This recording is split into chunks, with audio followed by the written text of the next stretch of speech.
অঙ্কের শিক্ষক ছিলেন। হায় রে হায়, মানে স্যারের ভয়ে কাপড় টাপড় নষ্ট হয়ে যাওয়ার মতো অবস্থা আমাদের হতো।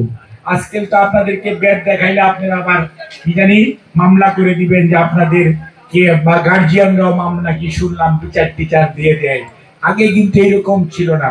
তারপরে একটা স্যার ছিল আশুতোষ স্যার, বুঝলেন না স্যার, 6-7 পড়াইতো অঙ্ক। আমাদেরকে এই যে আরে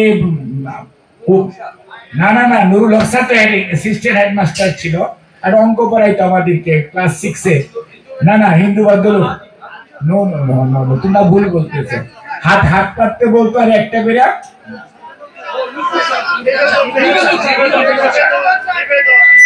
নিবেদন স্যার, নিবেদন মানে হাত পাতলে একটা বেতের বাড়ি, ভাইরে ভাই সেই বাড়ি কি কাকে বলে, মানে আর ওই হাত ওই দিন আর কিচ্ছু করা যেত না।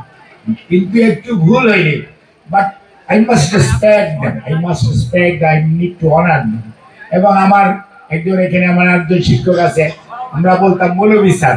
মৌলভী স্যার মানে ওনার নাম হলো আজিজুর রহমান স্যার, না আজিজুর রহমান এখানে উপস্থিত আছে। আমাদের সময় ইসলামিয়াত এবং আরবি দুইটা সাবজেক্ট ছিল। আমাদের আরবি পড়তে হতো, আরবিতে আরবি পরীক্ষা দিতে হতো, লিখতে হতো। আর ইসলামিয়াতটা আমাদের যমুনা স্মার্ট রেফ্রিজারেটর, স্মার্ট লাইফে স্মার্ট রেফ্রিজারেটর মুখস্থ করে, মানে আমরা ওই যে আপনার কি বলতে হাদিস বা বিভিন্ন ইসলামিক রুলস এন্ড রেগুলেশন এগুলো আমরা বাংলায় লিখতে পারতাম। কিন্তু আর আরবিটা আমাদের আরবিতেই লিখতে হতো। পরে তো এটা অবশ্য তুলে দেওয়া হয়েছে, but that was the third language, যেটা আমরা এই স্কুলেই পড়েছি। যাই হোক, এখানে আমার অনেক স্মৃতি। আমি এখানে মানে তখন তো স্যাররা কি জানে বলতো যে ক্লাস শুরু হওয়ার আগে মার্চ হইতো, পিটি প্যারেড করতে হইতো।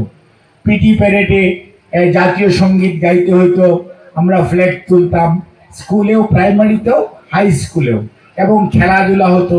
এবং আমি এক জাতীয় সঙ্গীত ছাড়া আর কোনো গান গাইতে পারতাম না। এটা আমি তো ওইটা গিয়েও একটা কাঠ পেন্সিল পুরস্কার পাইতাম, ওইটা দিত স্যারেরা আর কি। আরেকটা ছিল কবিতা আবৃত্তি হতো।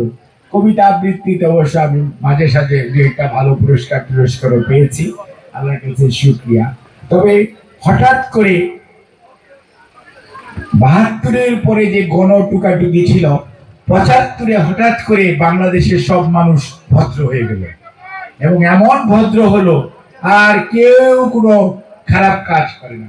এবং এই স্কুল থেকে তখন 2 জন খুব ভালো রেজাল্ট করেছিল মেট্রিক পরীক্ষায়, নাম শুনেছেন আপনারা, একটা সুলতান আর একটা। তারপরে আমি চলে গেলাম তারপরের বার যখন ইন্টারমিডিয়েট দিলাম আনন্দমোহন কলেজ থেকে, তখন এরকম মানে আগে ছিল হাজারে হাজার ফার্স্ট ডিভিশন পাইতো, কিন্তু তখন 200, 300, 500, 400-তে নেমে আসছে একটা সিচুয়েশন।